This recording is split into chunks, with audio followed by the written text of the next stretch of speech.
It's always darkest just before eternal nothingness. If you're hearing our voices, it means it's time for It's This Meets That, the podcast where we watch the worst movies from trailer to end credits, scene by scene, so you don't have to, but maybe you should. I'm Russ. I'm Jared. Yes, the void. We have entered the void. All 2 hours and 45 minutes of it. Eternal nothingness. Truly. Okay, so we're gonna start our this is the beginning of our epic breakdown conclusion to the Jurassic World Dominion. We did trailer trash last episode, so yeah.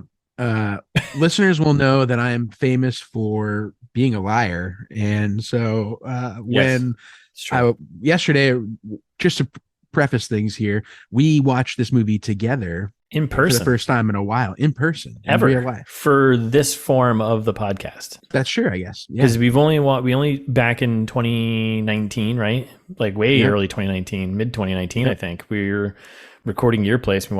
We'd actually seen two movies in a movie theater together. Yep.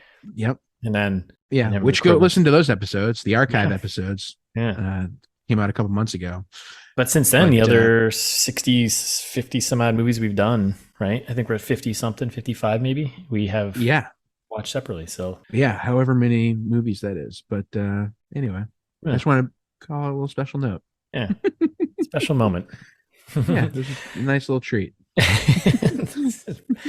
So Jurassic World Dominion, here we are. Do you want to remind everyone what this movie is about, and me too? Yeah, even though we watched it, I guess last night. If I'm gonna hours ago. Yeah, if I'm gonna date the podcast.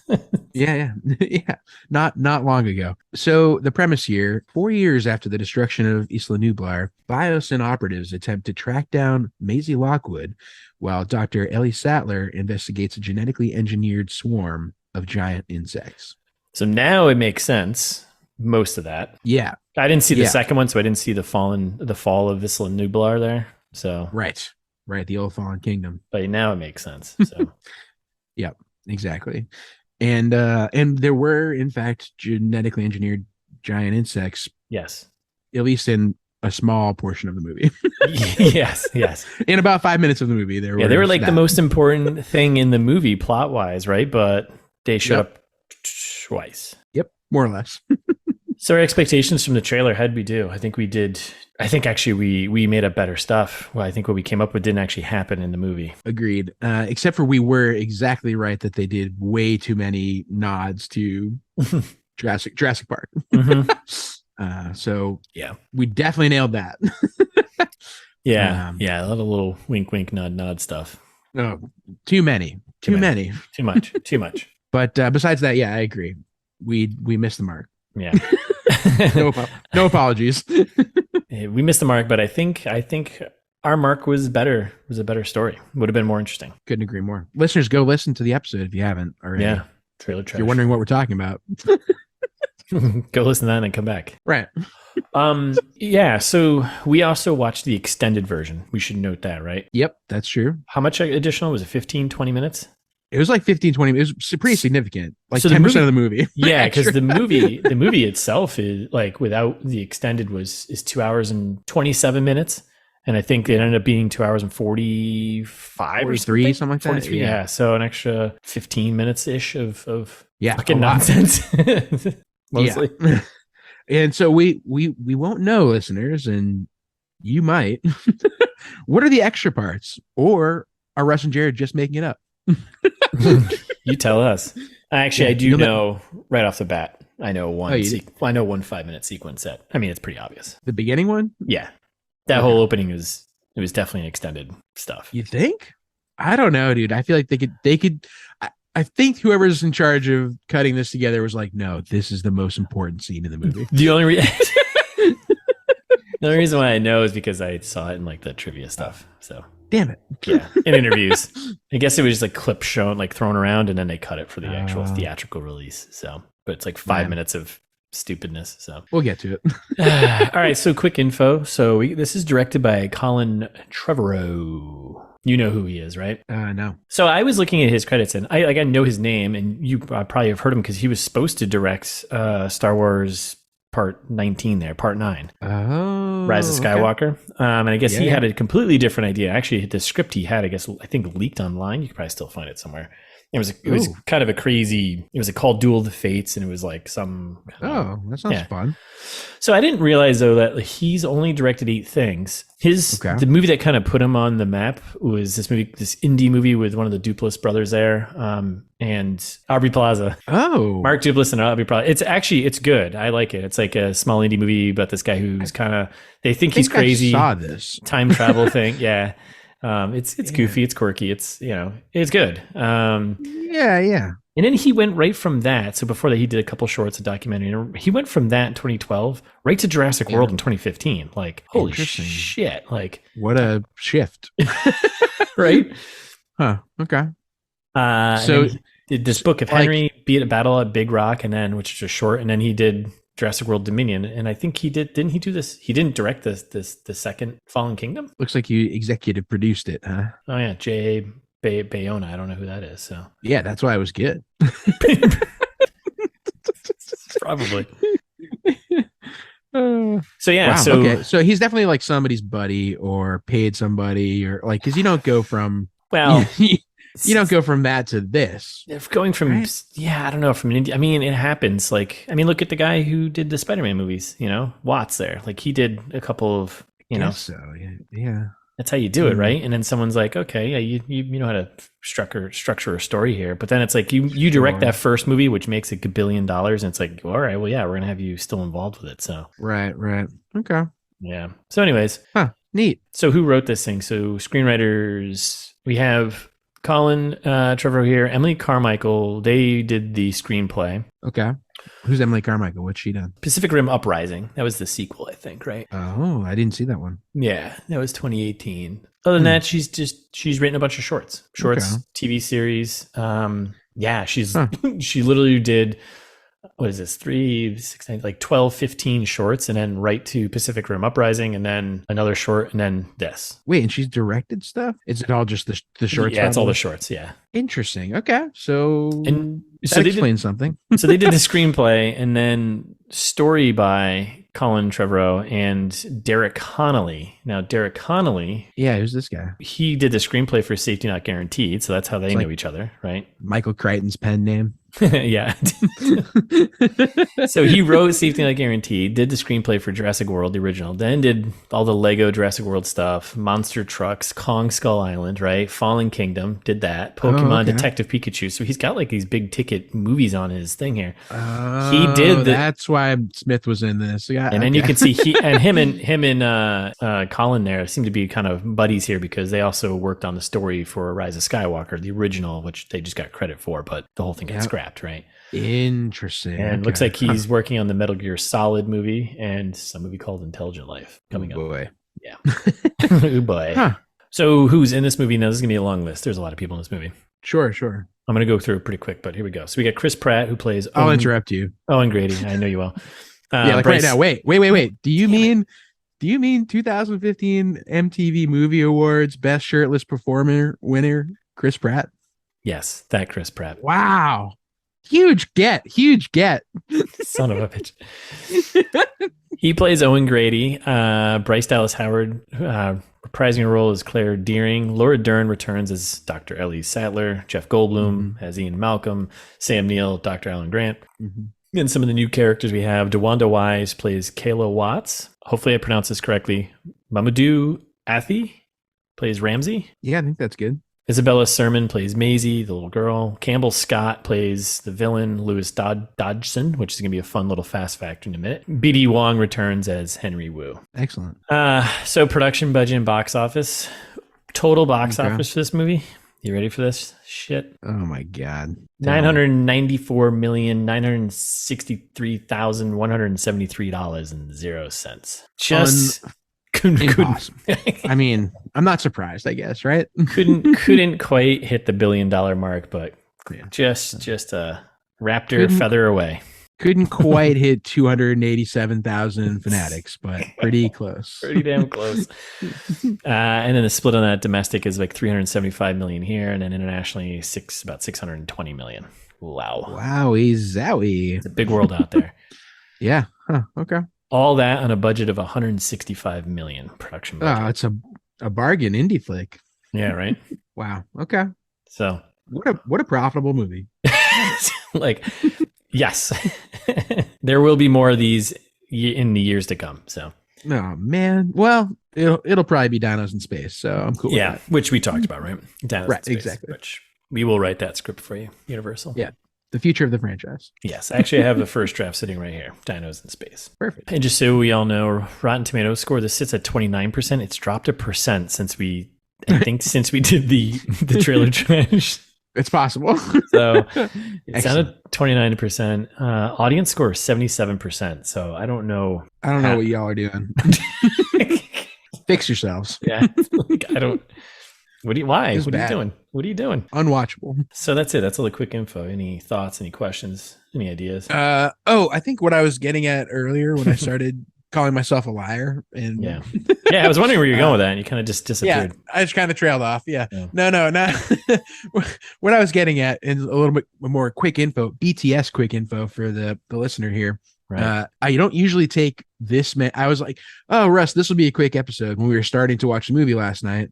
Which is I usually can't when you imagine- say that, that's usually jinxes us for the actual episode. So Yes, exactly. I was like, I can't imagine being able to take that many notes while I'm having a pizza party with my buddy watching a movie. Like, what a fun time. right. Except for I took 18 full pages of notes, listeners. So, which unheard of. Hey, New always record. I think it's maybe a new record for myself. 100%. Like, always go bigger for the sequels, right? Oh my God. Yeah. So anyway, that's what I was getting at about calling myself a liar. This will not be a quick episode. No. No. Nope. I can assure you. Yes, we got a lot of dino bones to pick with this movie. See what I did there? Yeah. Okay. Okay. All right, so you're a liar, and all right. Well, Hollywood, pitch me, motherfucker. Saurus. Sure. So many. Saurus. Good. Yeah, Hollywood, pitch me, motherfucker. Good Saurus. ad. Good ad. Such a valuable. Okay, so speaking of Sauruses, this movie is obviously the land that time forgot. Yeah, there's no doubt. Meets Love Actually. Now, hear me out. another ITMT favorite to hate, which I've gotten the most feedback in person on the streets about our dislike of Love Actually. So Yep, it stinks. So no apologies. prove us wrong. Yeah, exactly. Yeah, you can't. We watched it. It stuck. You can't convince me otherwise. So yeah, go listen to those episodes if you hate us. Or need a reason to. So have you ever seen The Land That Time Forgot? I don't think so. That's a classic. Yeah. 74, 75, something like that. The premise there is actually kind of more like original Jurassic Park. Yeah. A little bit, right? Where it's like they, well, not really. I mean, they discover an island. There's dinosaurs coexisting with primitive man. So that's where I was going with part of this is the whole premise of this movie is like, how can we we can't possibly coexist. You can. They did it in The Land That Time Forgot. So go fuck yourself. Exactly. That's right. Point number one. Point number two, also that movie is about or has underlying themes of like maybe capitalism isn't all it's cracked up to be. I have a feeling that movie was probably a little more subtle about it, maybe. Yes, I would say so. Basically, like as compared to this movie, which was not subtle at all. It was like right. They really beat you over the head with it, which sure is fine. Yeah, whatever. But in The Land That Time Forgot, it's so if you haven't seen it, there's like part of the point of it is that there's an English like submarine crew they are forced to work with the German U-boat crew. Oh boy, and get along, and they like. And while they're, trying to survive or on this like dino island, they like find a bunch of crude oil and they're like, oh, maybe if we can refine it, we can escape from the island together. And like starting fracking out there in the base. It's a whole thing. It's pretty funny. And then there's a bunch of waxing on about evolution and natural selection and stuff. Oh yeah, like this movie, and dinosaurs. So obviously, okay, yeah, and actually one more thing. Furthermore, unlike original Jurassic Park, which had groundbreaking at the time special effects, and cool looking dinosaurs, Jurassic World Dominion does not. Doesn't it? And neither did The Land That Time Forgot. They used like puppets. Yes. So. Which Jurassic World Dominion might have been better with puppets. Well, I do have a fast fact about that. So. Oh, perfect. Good. I'm glad we'll get to it. So meets Love Actually. This is the part that's even more obvious. We know the core plot of Jurassic World Dominion, like the core plot of Love Actually, is about the relationship between a stepfather and his child. Yes, that's. So Chris Pratt is the Liam Neeson of this movie, obviously. Right? Yep. Yes. This is going to be funny. Yeah, it's kind of a little bit wishful thinking in that I kind of like the character that Bryce Dallas Howard playing basically died in this movie and that she was not a factor. Not a factor. Yep. They kind of wrote Claire, Bryce Dallas Howard's character, out of the movie almost entirely. Like they killed her. Pretty much. And Chris Pratt, like Liam Neeson, helps his stepchild find something that they're passionate about. There's some self discovery. Yep. That they enable, and ultimately in the end, have a much stronger relationship. That's pretty good. I like that you picked that one because thanks. We're gonna have a. I think that's it. And I feel like Jurassic Park is ripe fodder for a porn parody, much like they were probably filming in Love Actually. Love Actually, yeah. And yet the other thing, Love Actually is like an ensemble cast. This movie, big ensemble cast, right? Yep. Oh, you're enhancing it. I'm just trying to make, that's what we do here at ATMT, enhance things. That's right. So I think that's it for me. What do you got? I'm pretty happy with mine, actually. So I went with It's Taken meets Transformers Age of Extinction. Okay. Taken, this is a fun little, we've got cross connection between our own here. That's right. Taken, we got Liam Neeson. Yep. His daughter has been taken. He's got a certain set of skills. He's going to go track her down. Hate to see it. That's it. That's pretty much what happens in this movie, right? We have the two kids, Beta, the blue, the Velociraptor's little beta baby there. Beta baby blue, yep. Beta baby. Beta baby. Baby blue. I think I was saying baby blue beta, I think is what I was writing in most of my notes. Little Dino gets taken, and Maisie, she also gets taken. Chris Pratt turns into double taken. Should be double taken, right? Should be taken two. Double taken. Yeah, taken two. Double taken two. Taken again. So then Chris Pratt kind of becomes a Liam Neeson character. And he's like, I'm bringing her home, That's right. He does have a particular set of skills. It's waving your hand at a dinosaur. He does. He's got like dinosaur force skills or something. I don't know. Meets Transformers Age of Extinction. So couple of parallels here. One, way too long of a movie. Two, pretty stupid plot. Yep. Okay. We got a bunch of CG creatures running around doing things stupidly, right? So that's right. And Age of Extinction, right? Right. Yep. And classic dinosaurs reference. and Dinobots are in Transformers. That's where they show up. That's true. I forgot about the Dinobots. How did I forget? So that is kind of the mashup. No, that makes sense. And here's another one for you. Another connection thrown in. I love this. Star of that movie, Transformers Age of Extinction. Wahlberg. Yes. Yep. Yeah. Who I almost did my Hollywood pitch about with Stepfather, whatever.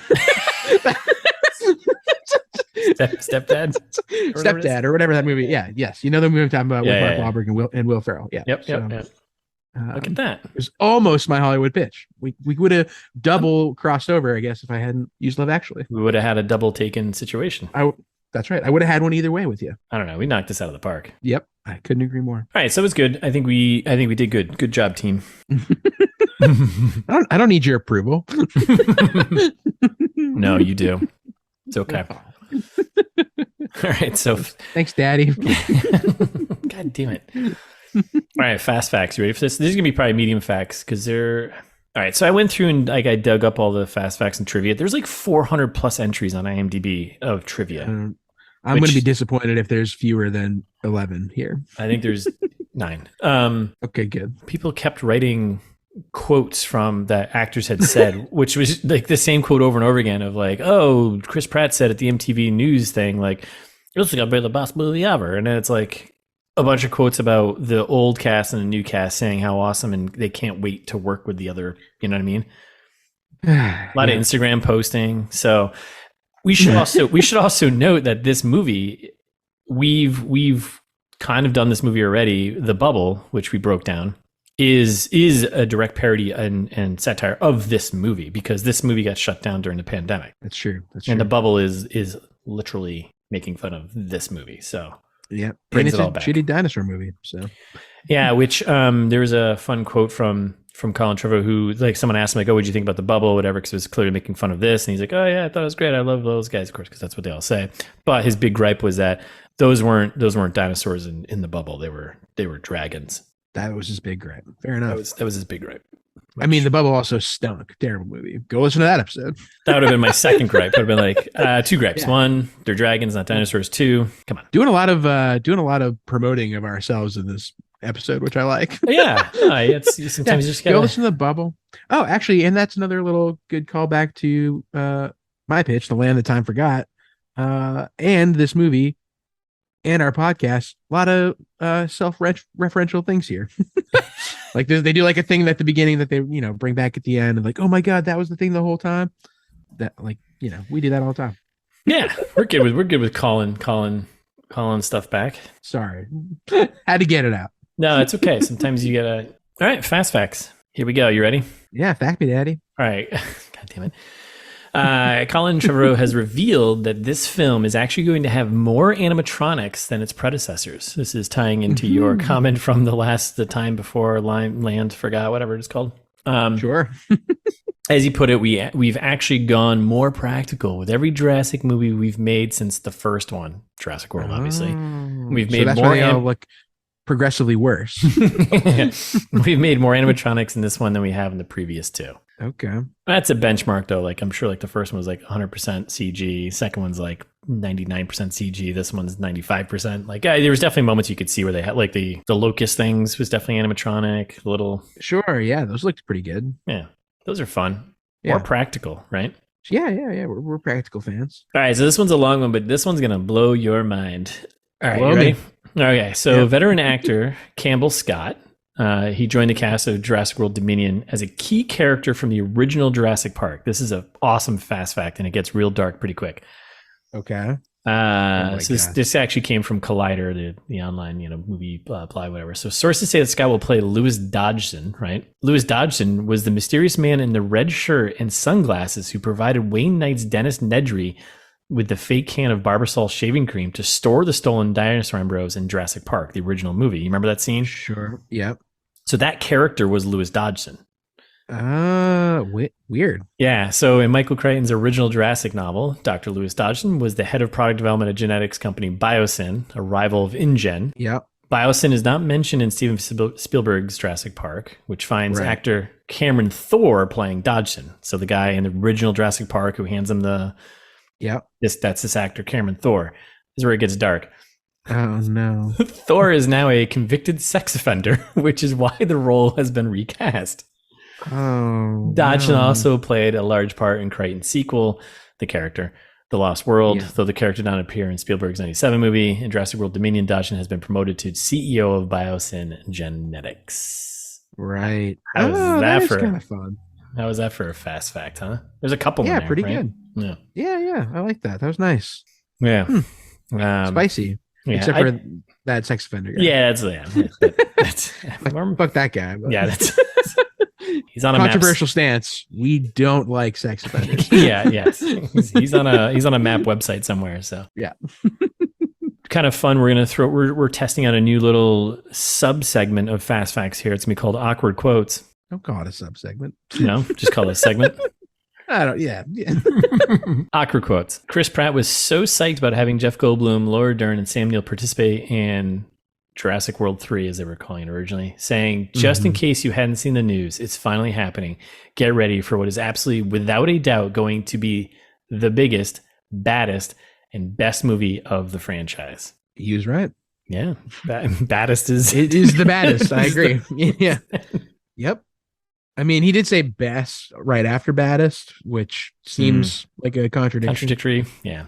So yeah, a lot about Chris Pratt. That's a contradiction, I guess. So. Yeah. It's a me. It's a me. It's a Mario.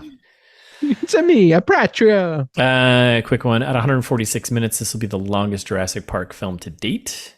And it was 160 minutes with the extended content. So, yep, by far the longest Jurassic Park film. Unnecessary, all of it. Yeah, we don't need 2 hours and 40 minutes of movie. No. All right, so this is kind of touching on the future. Not really trivia. This is more just a thing that's been said, which was a lot of the, like I said before, a lot of the trivia on there was basically quotes. But while Dominion will round out a trilogy of trilogies of films, right? That began in 2015 with Jurassic World. Wait, what? No, not a trilogy of trilogies. This is a trilogy of duologies. Duologies? Two trilogies. Two trilogies. Oh, so it's not. Oh, right, because there's not a third trilogy yet. It's a trilogy of duology. Well, right. Unless that's what you're about to tell me about, maybe. Well, that's what I'm getting to. Sorry, so I jumped the gun a bit. Spoilers for this fast fact. Oh man! Interview with Frank Marshall revealed that Dominion will be the beginning of a quote unquote new era, hinting at further sequels as a result of Fallen Kingdom's ending. Okay. 2022, Jurassic World Dominion is supposed to be the epic conclusion of the Jurassic era, and it concludes the second film trilogy storyline that began in the original trilogy. A lot of trilogy here. Although Marshall has not ruled out the possibility of future films. In January 2022, he said, "We're going to sit down and we're going to see what the future is." What an open-ended comment. You guys, we made almost $1 billion on the last one. I think we can do it again in a couple of years. Nice. Yeah, let's do more. More. Bigger, badder, better. Yeah. You don't just shut down the worst one that you've done that made almost $1 billion. Yeah. You don't just be like, you know what? I think we're done with this moneymaker. Yeah. Pass. You know what kids hate? Dinosaurs. Just kidding. This is kind of a little nod to our trailer trash session because I think we called this out. Ian Malcolm, that's Jeff Goldblum's character's sentence, bigger. Why do they always have to go bigger? It's pretty good. That wasn't a bad Jeff Goldblum. Yeah. Scene in a trailer is not in the final movie, which I didn't even catch as we watched 3 hours of this movie. Actually, now that you say that, I think I did notice that in that scene. And I was like, huh, well, guess they just left that out. like of all the things to hit the cutting room floor, is that sentence like in the extended version? Of all the important things that they could have cut out, that was the one. Oh, okay. Well, these are ones that you like. I include this just for you. So this is not Sam Neill and Jeff Goldblum's first film together since the original. Oh my God. They also appeared together in Thor Ragnarok. Yep, they sure did. Yeah, you know, I love when actors are in the same movies because they're fucking actors. Goddamn. This is I want to throw that one to you, and then the next one is a good recovery, I think. Okay. So all right. Jeff Goldblum's character, Ian Malcolm, is the only character to either be seen or referenced in all 6 Jurassic movies. He appears in Jurassic Park, Lost World Jurassic Park, Jurassic World Fallen Kingdom, and Dominion. He's mentioned in Jurassic Park 3, and his face can be seen on the cover of a book he'd written in Jurassic World. Wow. That's a pretty good one. Okay. Yeah, that is kind of nice. I think that's a good one, right? Like, who's the only character to appear appear and referenced in all 6 movies? Not even Nope. Not even Hammond? Nope. Wow. Not even T-Rex? You can keep naming people. Does the T-Rex knock out? I don't know, because he's not an actor. I don't think he collects, so arguably.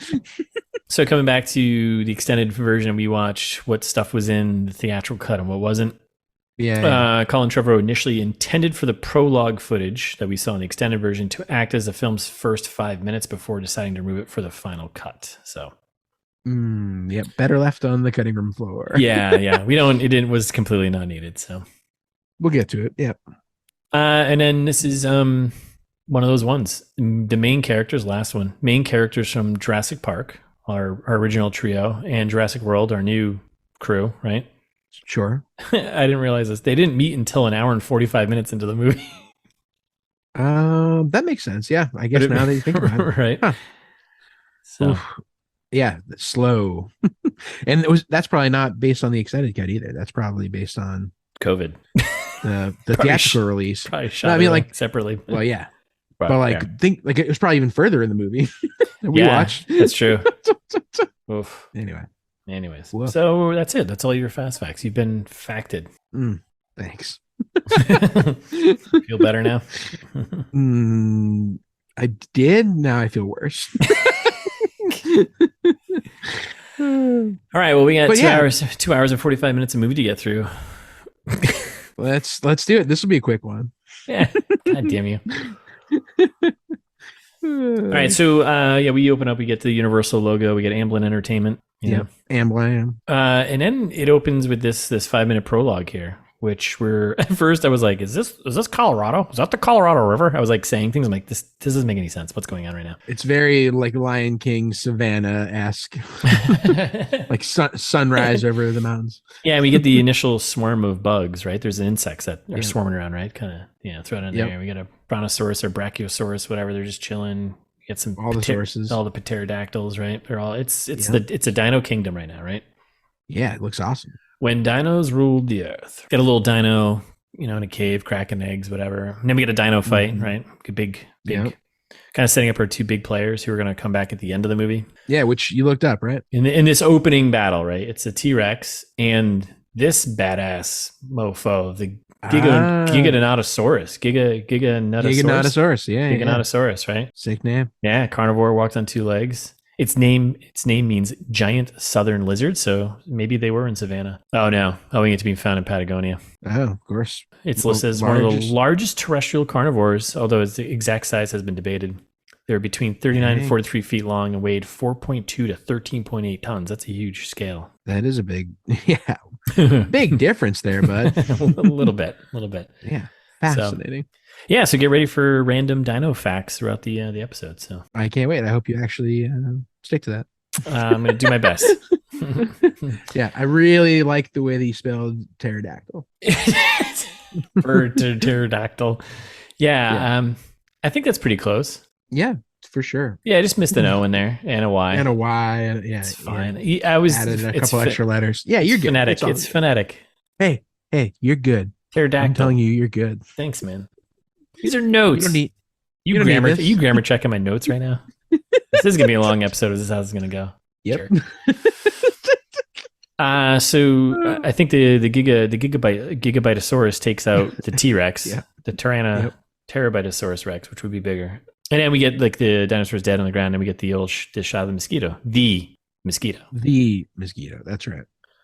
And at this point, I honestly couldn't tell if this was like, because of the way the last one ended, and they didn't date the front of this shot, right? So like we watched all of this. I was like, is this supposed to be when dinosaurs rule the earth, or is this like the modern hellscape that was created from the end of the last movie? I'm unclear. And then we're gonna get to it in a minute, but very, very frustrating. Yeah, I can see why this was cut from the theatrical. It was like completely useless, and it means nothing. So stupid. Means nothing for the rest of the movie. It's like, why even waste time doing this? This should have been like cut from like an early draft. Someone should be like, we don't need this. Get rid of this. Because a logical assumption would be that this is the aftermath of the last movie. Yeah, Fallen Kingdom. It's now owned by dinosaurs. Movie's over. Yeah. Basically, I was like, oh, like this is going to go in a way like there's way more dinosaurs than I thought. Like, how far after Fallen Kingdom did this take place? I don't know. It made it more interesting to me, but then not. Yeah. So then it cuts to title card. Yeah, 65 million years later. So fucking stupid. I'm so mad. I was so angry immediately. Yeah. I think longtime listeners will know we have quite we have a pet peeve, I would say, with time-based title cards if they mean nothing to the rest of the movie, right? It's just I've got a peeve or two, yeah. Right. And this is just an egregious, peeve, right? This is just over the top. 65 million years. Who cares? This is so stupid. Why did we have to see? Oh, they're like, oh, it'd be cool. Callback to the mosquito. Callback to the mosquito. Yeah.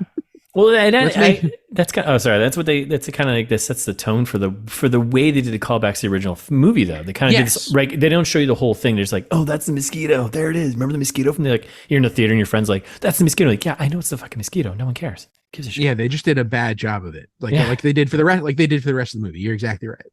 Like very heavy-handed. Slap you across the face. Remember the mosquito? Like, yeah, we all remember the first movie because that's the best movie. Like, yeah. Yeah, it's like in the trailer when they did literally the same cut of him looking up twice in a row, and you're like, don't stop.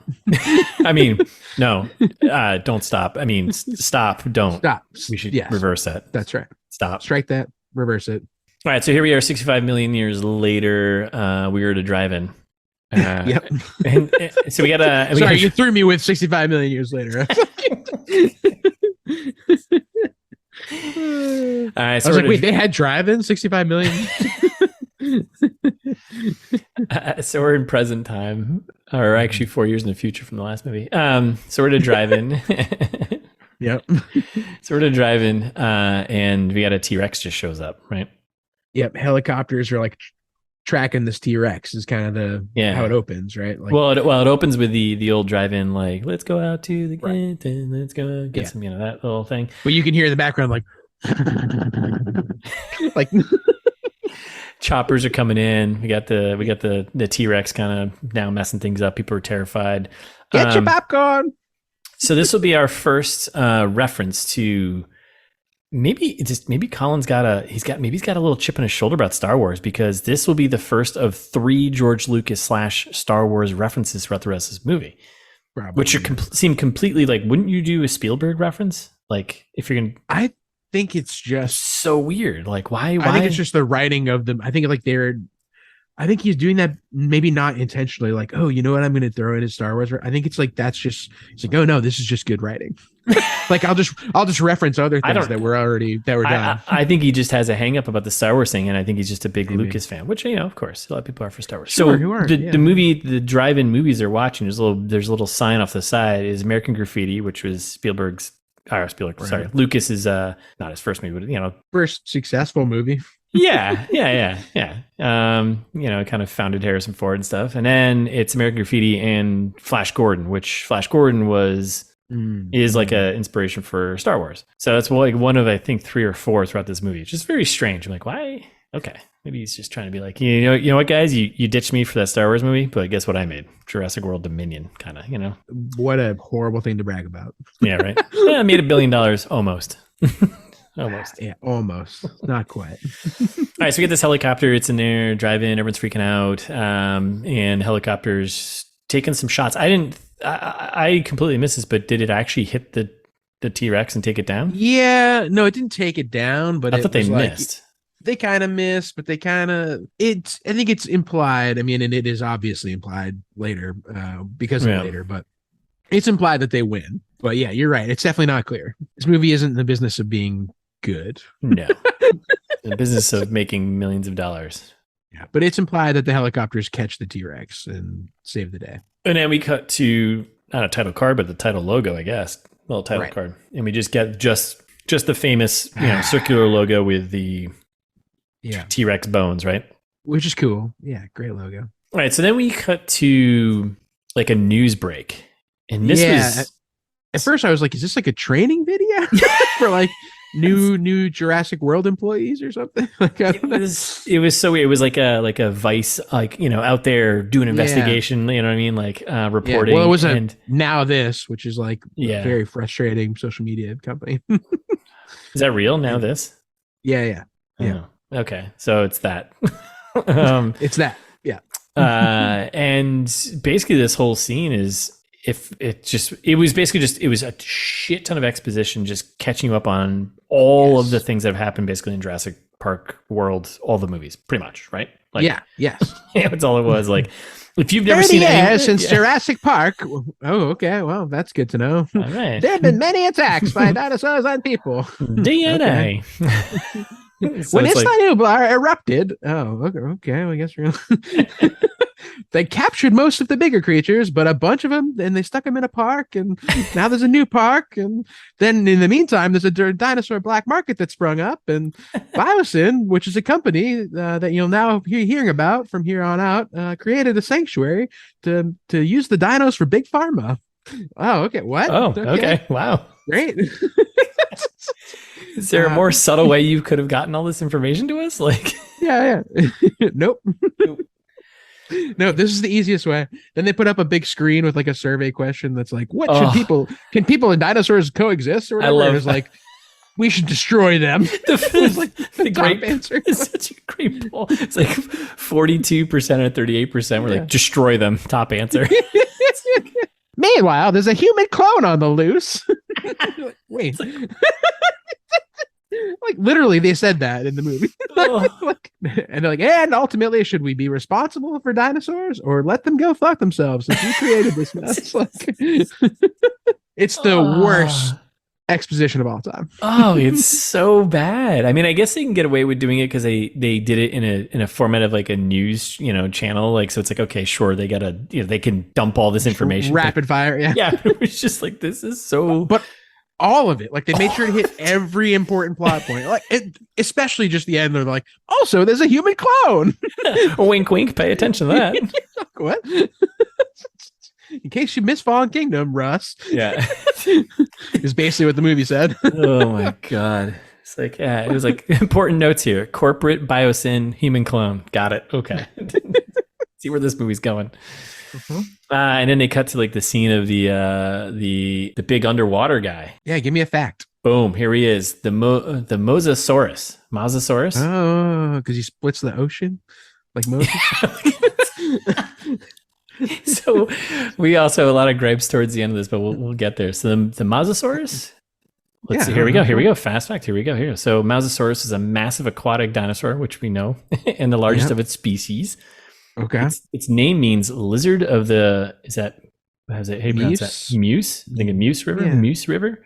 Sure. Where it was first found. Mosasaurus are estimated to have been 46 feet long and weighed over 13 tons. Ooh, can you imagine finding that in a river, not an ocean creature? Like this is a river creature. Yeah, get the fuck out of here. Get the fuck out of here. That's too big for a river. So the interesting thing, so I've got the list of all the dinosaurs that are in this movie, and they did pretty good of keeping within the range of the time period of when particular dinosaurs were around, right? So like, it was 65 million years ago, right? Yeah, it's like Cretaceous mostly, right? Yeah, and not Jurassic. Pretty explicitly not Jurassic is the running joke of the franchise, I think. Yeah, and they've got a couple that expand out to like 100 million years ago, but they're towards the end of their time they're kind of lingering around, right? But this guy is the badass one. He popped up in the second or first one, I forget. The Mosasaurus. Oh, both. I just remember seeing that thing and I was like, holy shit, that's dope. Didn't know that thing existed. That's cool. All right. Good monster. All right. So yeah, bunch of exposition. We're all caught up. We all know what happened in the last two movies. So yeah. So cut to Saw Ridge Cattle Co. in Nevada. Yes, not Saw Ridge, Colorado, which I thought. Saw Ridge Cattle, Colorado in Nevada. Yeah, and this is where we've got Bryce Dallas Howard. We got Claire. She's breaking into an illegal breeding facility of dinos, right? Yeah. Well, they do the slow reveal. Like first, it's like, oh, there's a bunch of people in ski masks, and they're like breaking in to a place, and they're like, oh, wait a second, is that? Is it? Yes, it is. Yeah, it's basically Point Break remake again. Yeah, I mean, carry it over. We've got a lot of eco warriors here. Polyathlete eco warriors. Super polyathletes, yeah. poly dino eco warriors. Yeah, and it's like immediately frustrating. And of course, like I appreciate the realism of it. Of like this is exactly like they're right. But they're like, oh, an illegal dino breeding facility to keep the cost down. And they're like, you're like, yeah, okay, I get it. Like it's that it is capitalism with dinosaurs. I'm sure this is exactly what happened. Yeah.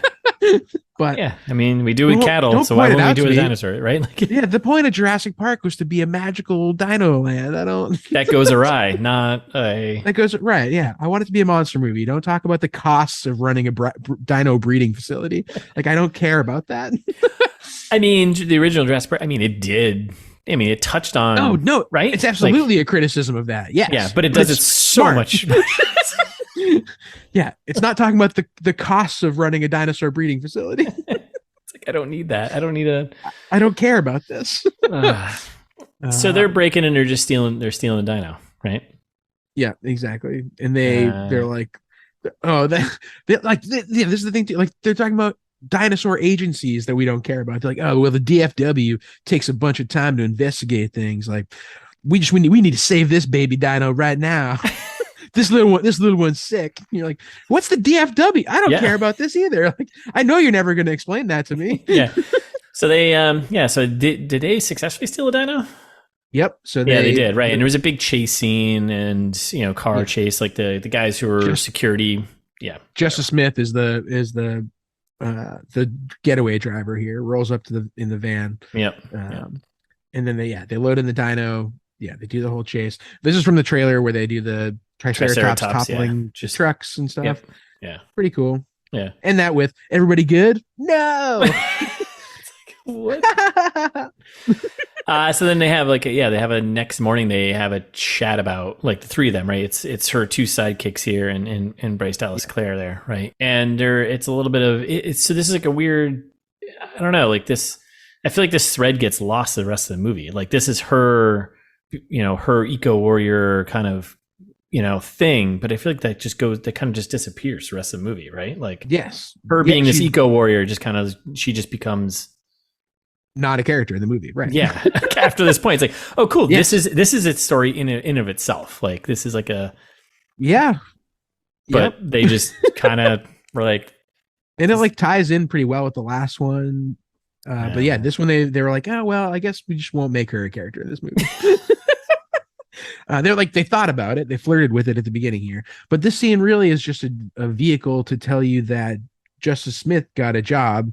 I'm thinking, you're right. Like we're saying it was maybe CIA, but like maybe it's the DFW, but he got a job. Like, I don't know. Well, no, he's stupid later on, he's actually at the CIA. Dangerous. Oh, did it say CIA? Yeah. It actually said Central Intelligence Agency, Dangerous Animals Department, or something like that.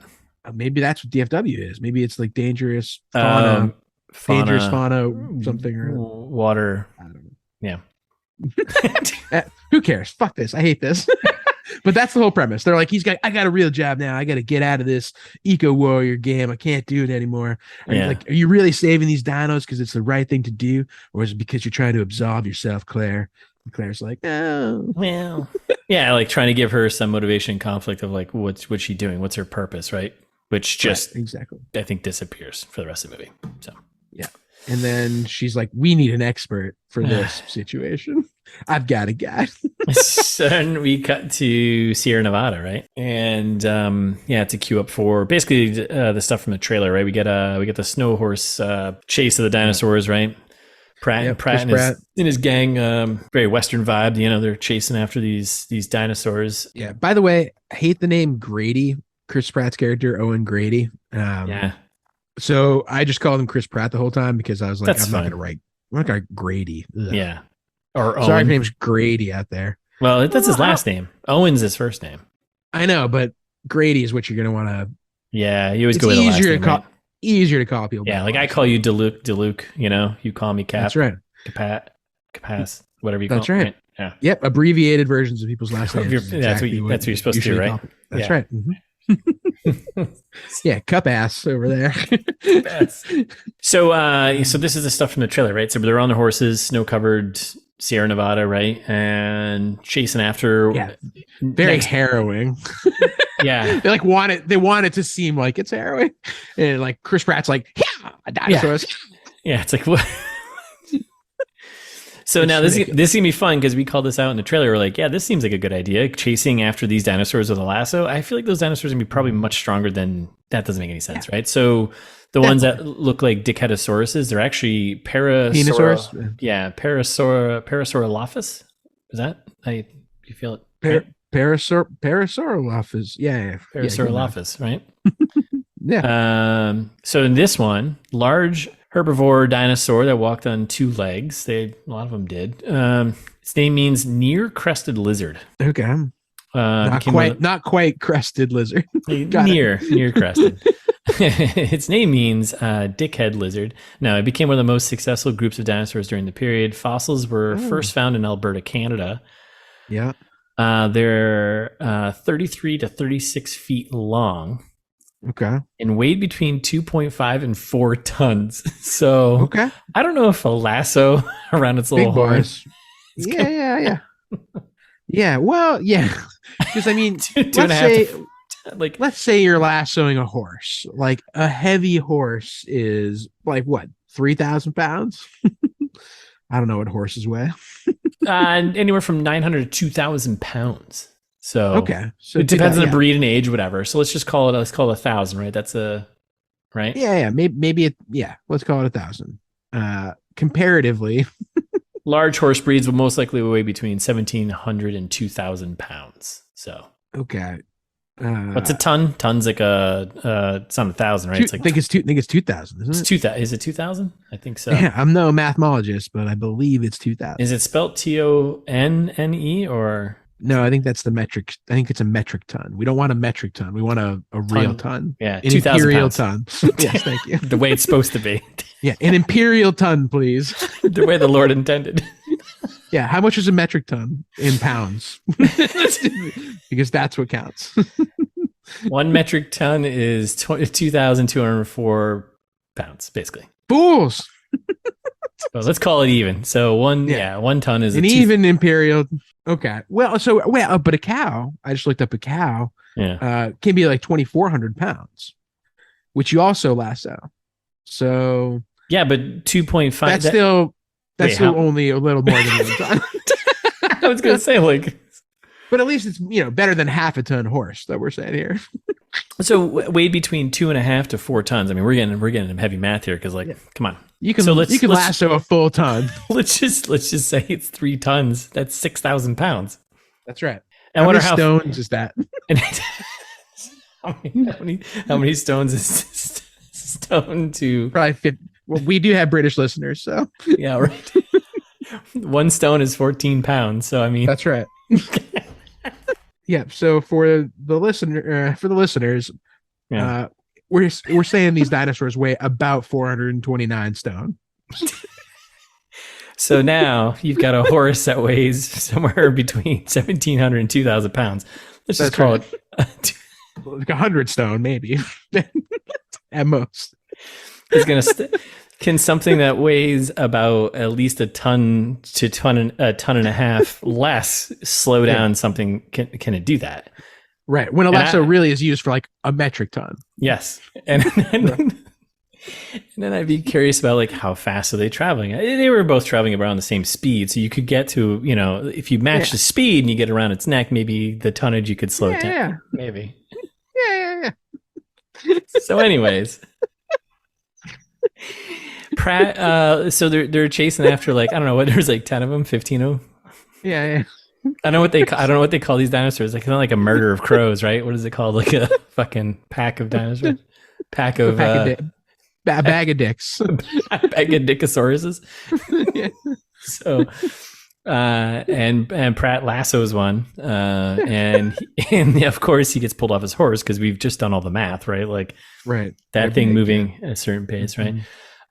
He'd definitely be dead. And he gets dragged for a bit, and then we get the shot from the trailer where he does his dino whisperer shit where he puts his hand out, which is certainly become, as always, like a comedic thing at this point, right? Yeah, it's like one of 7 times he's going to do it in this movie. Yeah, we counted it. We called him out. Is, in my opinion, too few times because there were too few dinosaurs in this movie. Ultimately, wow, you think too few? Oh, okay. Yeah, by far. There were minutes at a time that went by without dinosaurs. Interested. I mean, for keeping our math here, at 2 hours and 45 minutes. Yeah. I'm talking like a 10-15 minute stretch at times with no dinosaurs. So we got a dinosaur per 10 minutes, you know what I mean? So that's that. Yeah.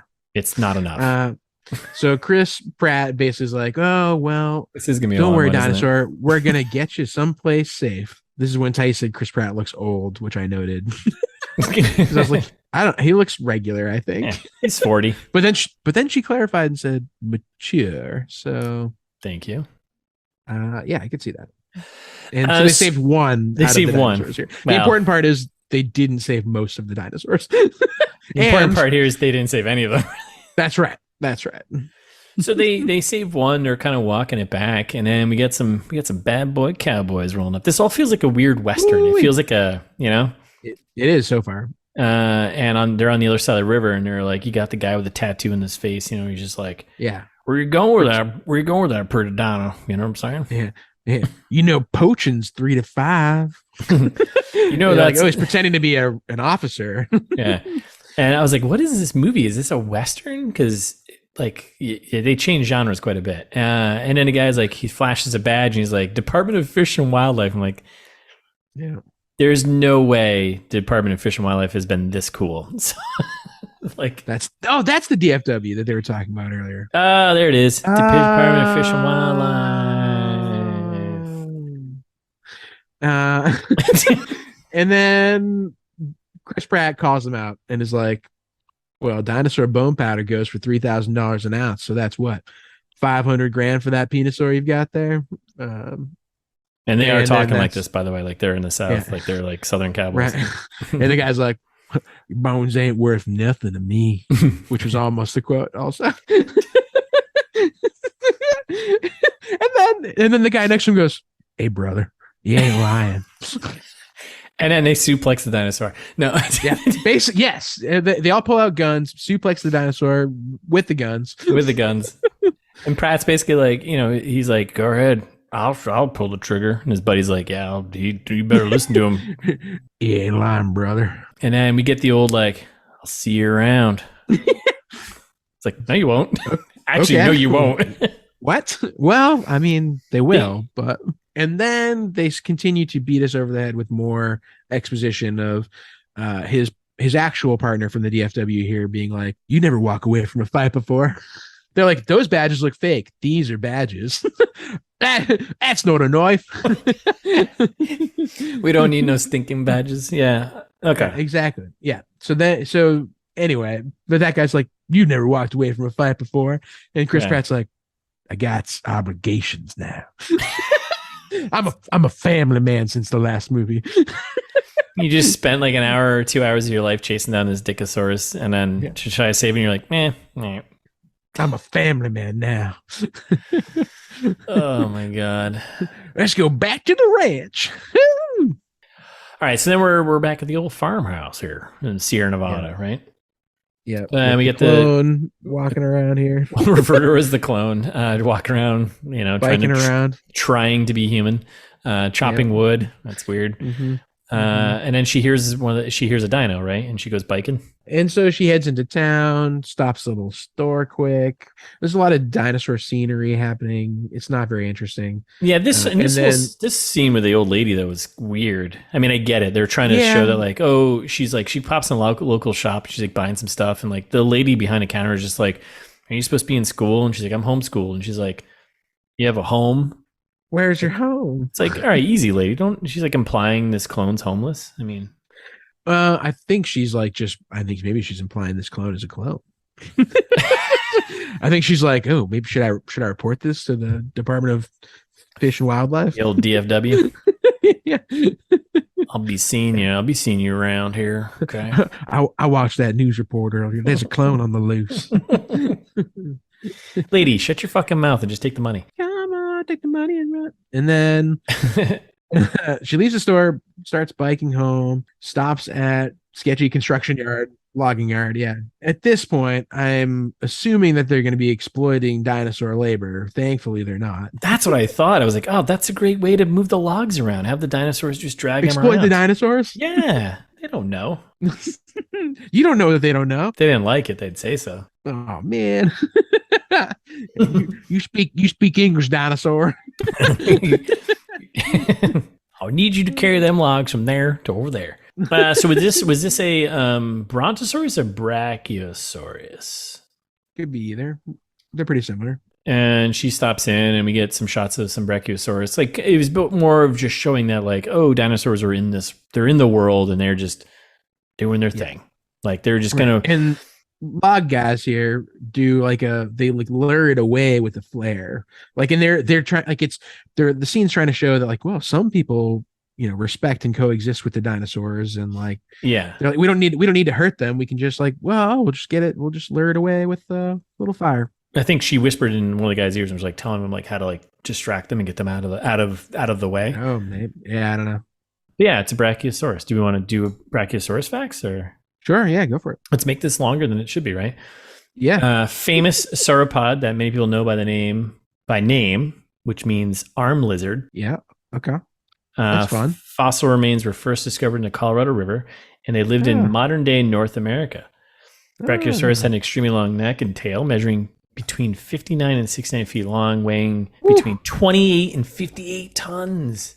It's a lot of tons. But they were around in 154 to 150 million years ago. So not accurate to. I guess but they're all genetically right. You can Yeah, nothing's accurate. The timing doesn't matter. Yeah, I mean, dinosaurs at this point have been around since the 90s, so it's nothing special. It's gonna be a long episode. All right, so she whispers. They pull the dinosaurs. Just show you that they're in the world. All right, so then we're back at the farmhouse, right? Yep. She just leaves. We're back at the farmhouse, and then she's just being a teenage girl. She's all fired up, right? Claire's having like a trash fire for some reason. Yeah, burning evidence or something. I don't know. Like Claire's just like, I think my role means nothing now. Like, yeah. Again, Claire stops being a character very shortly. Yeah, pretty much.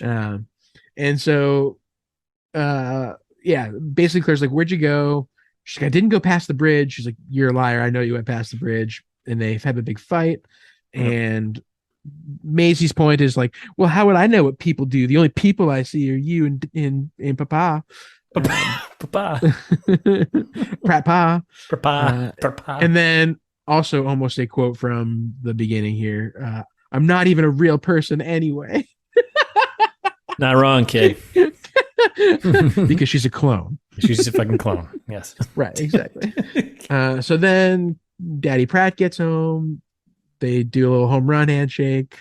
It was like it's weird. It's weird. Maisie's like, I'm gonna go make dinner. Okay, sweet. And then we get a little bit of like, this is when they start showing that they're playing parent. It becomes about stepfather now. Which this is stuff all from the trailer, right? Yes, Claire's like, she went into town, and he's like, this kid. You're like, it's not your daughter. Like, I'll talk to her. Yeah. Okay. There's probably no legal thing saying you are the parents. Like, this kid. This kid. How do I reach these kids? This kid's gonna be the death of me. That's right.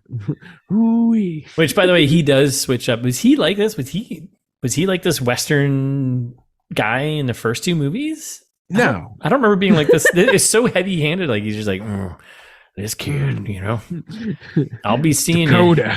Yeah, I got obligations, Yeah.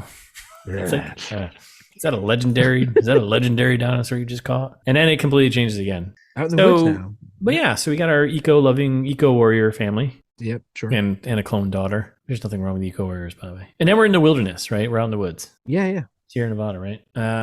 Blue's running around. Yep, just run around, hang out on a school bus, and then we get a little fan favorite. Yeah, Blue. Or Blue lives on a school bus. Oh, and we get a little can rolls down to Blue's feet there, paws, whatever, and we get a little shot of cute baby dino. Oh, it's adorable. Look at this, the parallels of parenthood, of clones, of things that are such parallels. Things that are unnatural. No, well. not now. Not wrong. So then Blue and Beta, which we'll learn later on is the name of the baby dino, but we'll call it baby dino right now, right? They go for a run. They're hunting rabbits. Kind of fun. Yeah, they're gonna fuck up this rabbit. They find one. Yep. Baby one goes after the rabbit. Well, kind of. There's an in-between predator. Yeah. They're really. I think maybe they're really hunting the wolf and not the rabbit. Not the rabbit, yeah. Yeah, a wolf gets the rabbit and then Beta gets the wolf. Yes. Kind of. There's always something bigger, right? Yeah, exactly. For keeping with the Star Wars references. Yeah. And meanwhile, there are dino hunters afoot. There's always something bigger, right? Ish, but it's kind of showing Humans.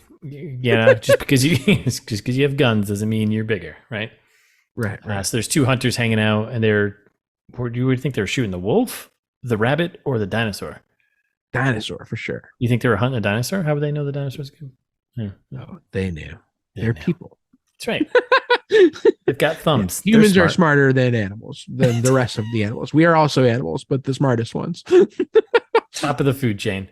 That's right. So they take a shot at the baby dino, right? And then we get a very not good slow-mo blue running towards these two. They're trying to reload. They can't reload. Can't mess with the mama bear. Yeah. Pretty much guessing that they got fucked up. Yep. And then Chris Pratt heard it somehow. Yeah.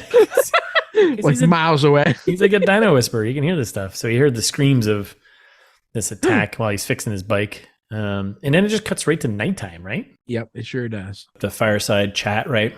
And again, we got a weird family dynamic going on, and Pratt's still doing this Western accent thing, which is really distracting. But teaching Maisie how to whittle, and then he's like, "Want to learn how to win a knife fight? Learn how to get cut." You're like, what? Well, yeah, I was like, "What is he talking about? Like, want to learn how to win a knife fight? Bring a gun." Yeah, it's a really weird conversation. Like, why would you even start a conversation that way? If not, like, the only reason they're having that conversation is so that later they can have knife fights. Yeah, in this movie. It's stupid. Yeah. And then, he's just trying to tell her, be tough, more or less. And then she complains about not having any freedom. Why can't I have any freedom? Good parent answer, because you can't. And then, this is from the trailer, I think, which you're, getting at earlier, where they're talking about who they're going to be protecting. We got to protect her. If somebody finds her, it's the end, that kind of thing. Yeah. It was her the whole time. Yeah. The trailer, they're alluding to it's blue, right? The dinosaur, but it's not. Right. So, and meanwhile, the beating us over the head with more exposition, essentially, as she's going through a scrapbook of her childhood and looking at pictures of her clone mom. Yeah. And then they, at the very end of the scene, show you a quick cut of our poachers. Oh shit! They tracked DFW. The guy. Yeah. Yep. Yeah. DFW. Found that girl you were looking for. I wonder who he's talking to. And then we cut to West Texas, daytime. We get this crazy swarm of prehistoric bugs, couple kids right at a farm. And bugs are going crazy. This was actually, I was like, this is one of the scariest moments of this movie, which wasn't that scary, but I was like, man, this could have been a better movie, just prehistoric fucking bugs. Yep. Which I think we did. We were like, let's write that horror movie, right? It's called Swarm. It was supposed to be that, as far as I know from the log line. Yeah, Swarm. This was it. So this is one of the 3 minutes or 5 minutes that this swarm of locusts kind of show up on screen, other than being like a couple, animatronic things, but pretty much, yeah. They are the basis of the plot of this story. So, and then we get a farm. Dr. Ellie Sattler shows up, Laura Dern, right? And the woman who runs the farm, she's like, she brought them in to research the swarm, blah blah blah. Yeah, big, it's not normal. Big eco warrior, nothing wrong with that, but big eco warrior / Biogen, apparently Biogen seed. Biosyn. Oh, sorry, what did I say? Biogen? Oh, Biosyn, yeah. Biosyn Biogen's seed. a real company. Yeah, Biogen spread around the plague in Boston. Right. All right, not too far off. Yeah. But the Biosyn seed, though, like the other farmers in the area had like bought their seed or something, and that seed was surviving, but all the other ones were not, because the locusts were going after the non-Biosyn, which exactly. Now you got like a little corporate food chain kind of commentary, right? Yep. She does the sunglasses move from the original, little nod there. First, these big companies want to kill all the insects. Now what? It's very frustrating. Yeah, then they're about to go inside. They caught a live one. The kids caught one of the bugs. Mm-hmm. They're like, hey, kids, like, this is a scientist. She's here to look at the bug. And they're like, a bug scientist? She goes, sort of. I study plants. What? What kind of dialogue is this? Like, the bug scientist, mommy? Nope. Yeah, sort of. Plants. And then proceeds to whip out the most 90s looking, which I appreciated. Yeah. DNA sequencer tool. Yeah. Would we say it was like a TI-83 calculator? Yeah, exactly. Yeah. She does a little DNA sequence and she's like, you know what? I need a second opinion. Remarkable. So we're in Utah now. Johnny Brigham, Utah, right? That's right.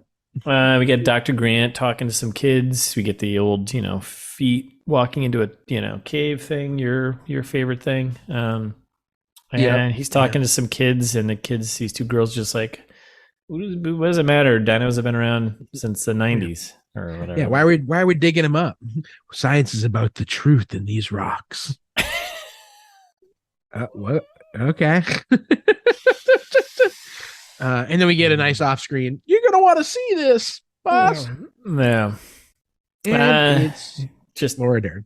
Yeah, Ellie Sadler. So we get the old Ellie Dr. Grant meeting from the trailer, right? All of this is from the trailer. Sure. This whole scene is from the trailer. Grant offers when he offers her a beer at 10 a.m. So we learned that style. ITMC, yeah, ITMT style. He offers her beer and is like, she's like, well, 10 a.m. So we learn he's been alone and an alcoholic, doing his thing. Yeah, it's way sadder than I'm presenting it here, listeners. Like, oh yeah, it's in the movie. She's like, oh, 10. Yeah, maybe if it weren't 10 a.m. Then he's like, tea? And then it's like ton of exposition about just catching them up and catching us up as the audience. Where are these characters been? Oh, do you have kids? She's got 2 kids. He's got no kids, of course, because he hated kids. Yeah. How is Mark? It's over with Mark. So we're right back into it, right? Yeah. She's like, I'm living that Alan Grant bachelor life, baby. He's like, it's lonely. Pretty sad. And she's like, it's exciting. Yeah. And then, of course, from the trailer, you didn't come all this way to catch up, did you? No, you didn't come all this way to just catch up. It wouldn't be a movie. Sadler, right? And then we get, line from the trailer, and then we get them kind of doing some poking at the locust, right? So she brought it over. Yeah. He's poking at this thing.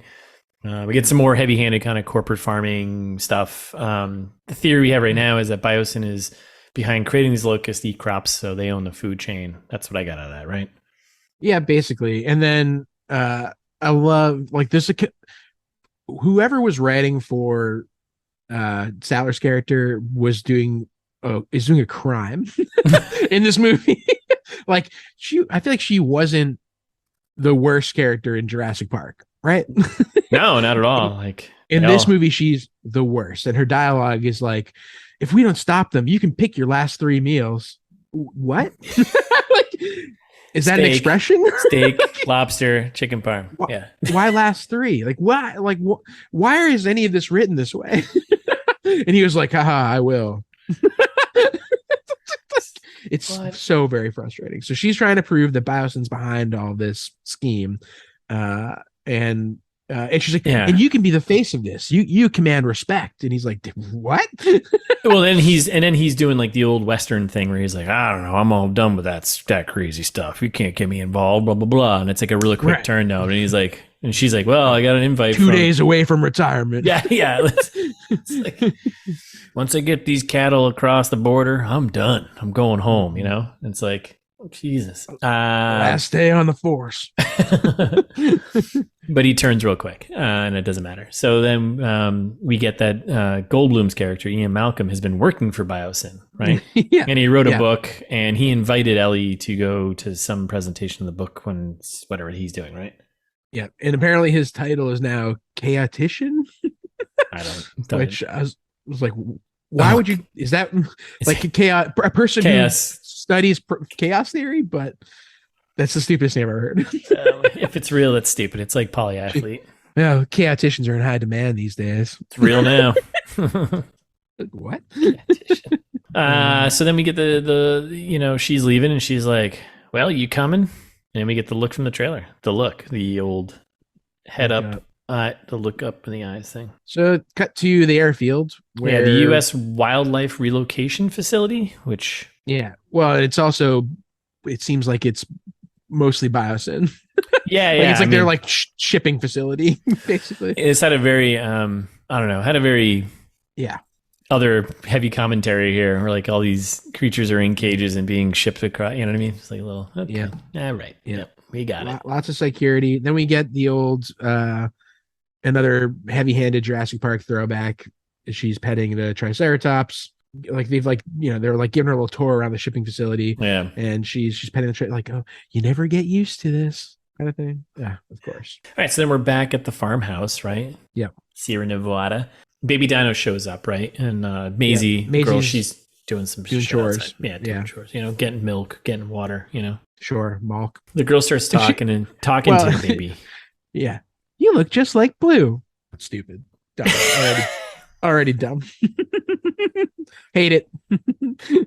Oh God! And then Blue shows up, right? Yep. And then Pratt shows up, and he does the hand thing. Yep, exactly. And he's basically like, I mean, they'll still eat our faces off. You know what I mean? Yeah. I think, and, right? And Maisie's like, she had a baby. That's impossible. I wonder if there's some correlation here. Yeah. And then what else? I mean, other than that, we have like the creepy dude who basically slept overnight watching him the night before is like, yep.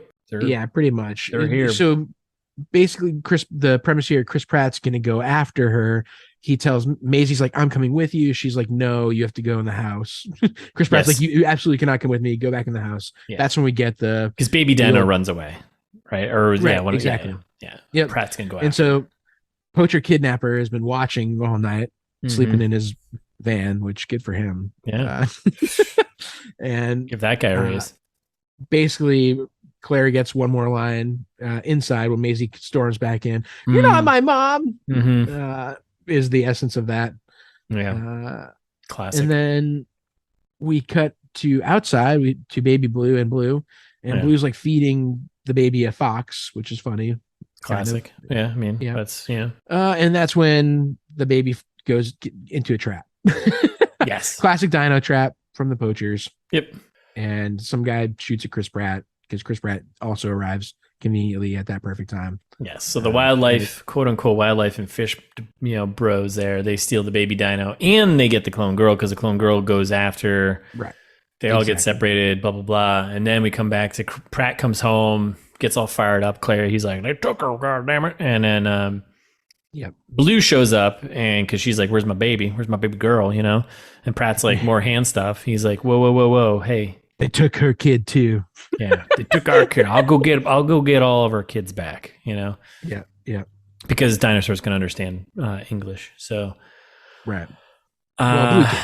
Blue. Yeah. Yes. Genetically engineered to understand English. So, right.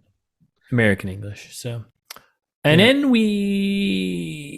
and then this one Maisie, she's biking around looking for the beta, the little baby dinosaur. She gets trapped. She gets caught. Whatever. Well, Chris Pratt's like, all right, get the car, and she's like, I know who to call, and it's going to be Justice Smith, who now works for the CIA or whatever. Yeah, it's the Dangerous Species Department, I think, is what it was called. Maybe, I don't know. Yeah, that sounds cool. So, and then we cut to the lab where. Like the Biosyn lab. Was this Biosyn or no? This was the CIA place where the guy. Oh yeah, I guess so. Yeah. So they're at the CIA Dangerous Species Department. This is the guy, one of the guys from the beginning who was stealing animals with Claire at the very beginning. It was just like, why are we doing this? Blah blah blah. Justice Smith. Yeah. He's there with like our new Newman character, right? Right. They're chatting away and talking about something. I ignored it. And then we got another Star Wars reference. His ringtone. Right? Was his ringtone it was like garbled speech from Star Wars. Yeah, it was like the blah, blah, whatever. It was a Star Wars reference. And he's like trying to help, Pratt and Claire. He basically gives them the lead as to what the next step is to like, oh, this is probably what's happening. You should go track this person down, whatever. Well, yeah. I mean, you mean after they have lunch?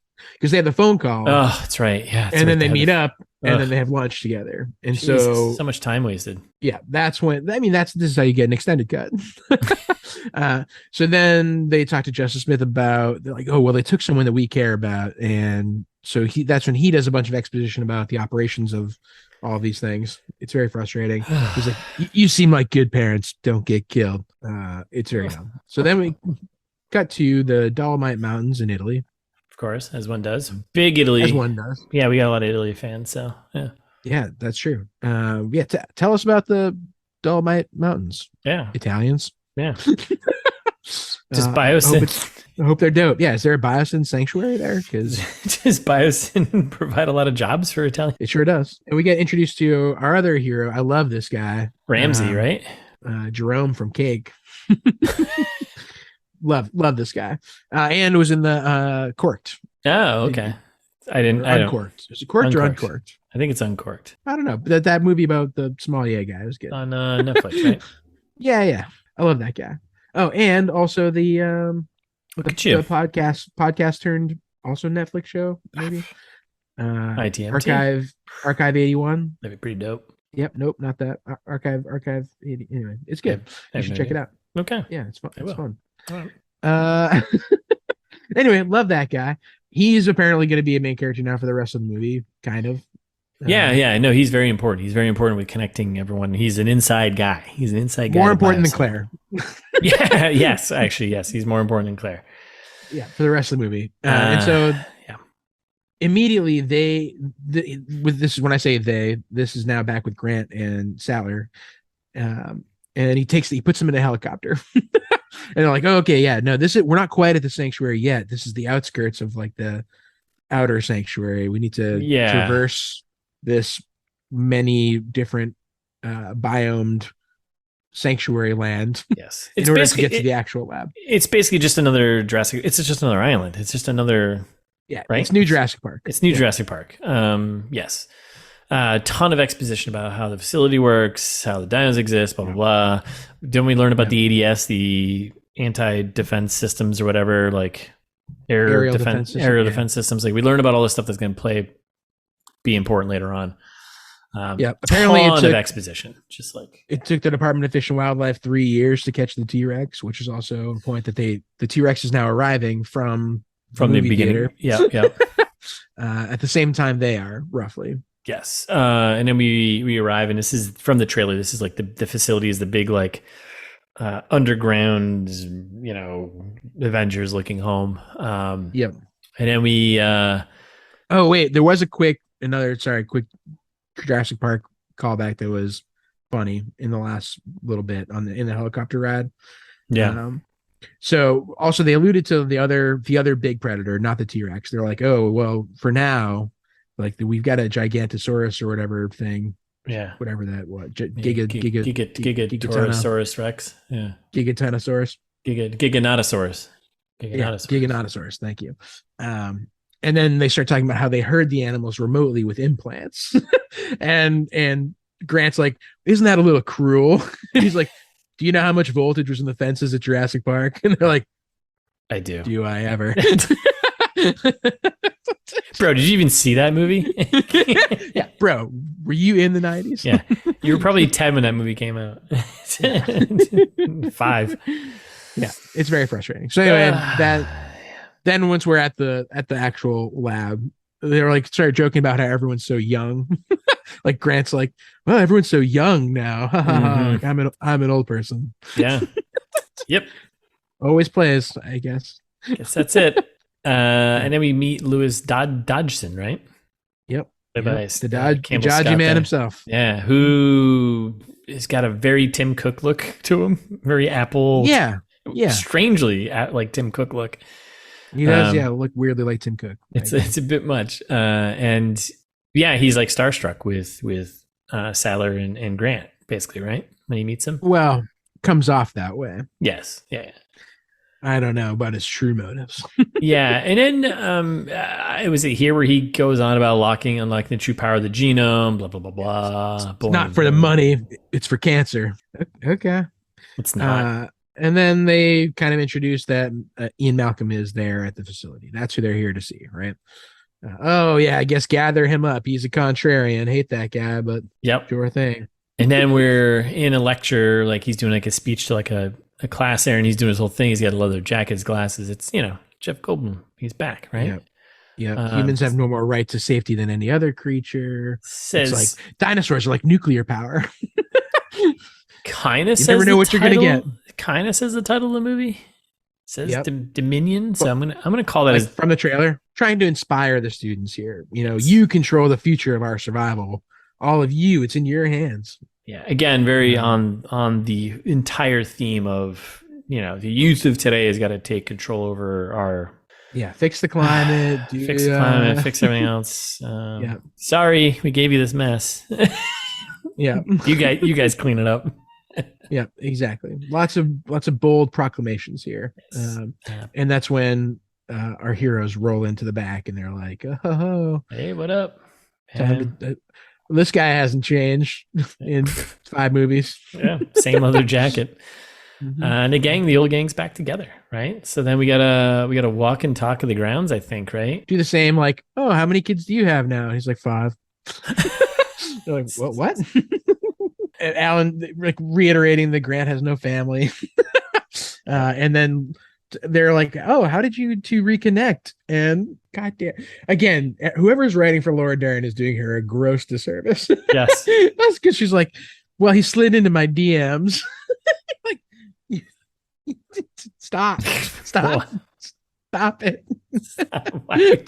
And then I don't even remember the context here, but at this point, that's when Jeff Goldblum's like, talking about the situation that they're in, and it's always darkest just before eternal nothingness. Which that's what he's supposed to deliver. He's supposed to deliver those lines, right? Exactly. Like, it's a real drag. The world's gonna be destroyed because of those bugs. I don't care. They're trying to get him to care about the bugs, and he's like not interested. I don't give a shit. So then we're getting coffee here because this is a little side conversation that happens though, right? So it's about to be, right?